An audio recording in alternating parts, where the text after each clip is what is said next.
បាទសួស្តីមេទាំងអស់គ្នាថ្ងៃនេះធ្វើការមកលេងកូនឡានទៀតបាទបើកឡានឡើងស្ពានអាកាសបាទវ៉ាវស្ពានអាកាសសាងសង់ឡើងទៅខ្ពស់មែនទែនអ្នកទាំងអស់គ្នាវ៉ាវអូ my god វ៉ាវតោះ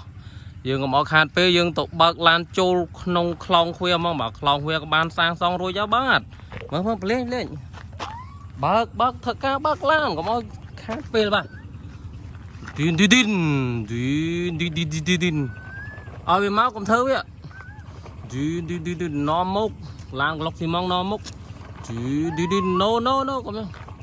ឌីនអូចូលរួចមើលបាទឌីនវ៉ាវស្ពានសាងសង់ថ្មីពិបាកឡើងមែនទេឌីនអូអានោះចូលចង់ខុសផ្លូវវ៉ាវក្លុកស៊ីម៉ងណូឲ្យវាមកផុតអស់សិនណូវ៉ាវឌីណូបាទអាក្រោយប្រហែលជាជាប់អានោះលើកអំបះអានោះបន្តិចអូនបាច់លើកខ្លាំងលើកឲ្យវាហើបជើងមុខបន្តិចបាទឌីនលេងឲ្យវាមកខ្លួនឯងមើលវាមករួចអត់ឌីនវ៉ាវដល់នេះផ្លូវទូចមែនទៀតអ្នកនរគ្នាជ្រាវផ្លោកមែនទៀតវ៉ាវឌីនលេណូឲ្យឡានមកសិនតើលើកក្រោយបន្តិចអូនលើកក្រោយបន្តិចបានឲ្យវាមកខ្លួនឯងវ៉ាវលើកអានេះធ្លាក់ឲ្យលើកនេះទៀតវ៉ាវផ្លូវទូចមែនទៀតស្រាវអ្នកនរគ្នាលេងឲ្យវាមកខ្លួនឯងលេងឌីនវ៉ាវអូ my god វ៉ាវឌីនអូ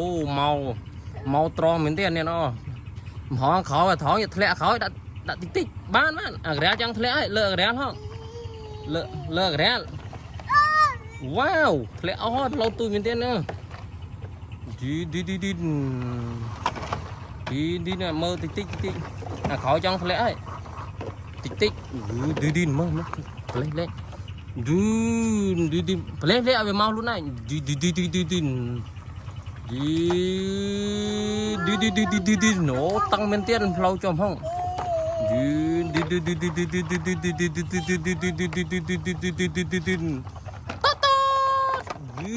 មកធីមយើងមកមួយនេះនៅ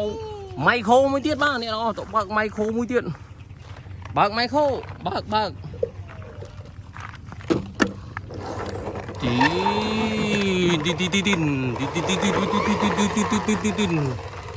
វមូលគ្នាអស់នោះយើងទៅមើលទៀតនៅអីទៀតបាទអ្នកនរគ្នាឥឡូវយើង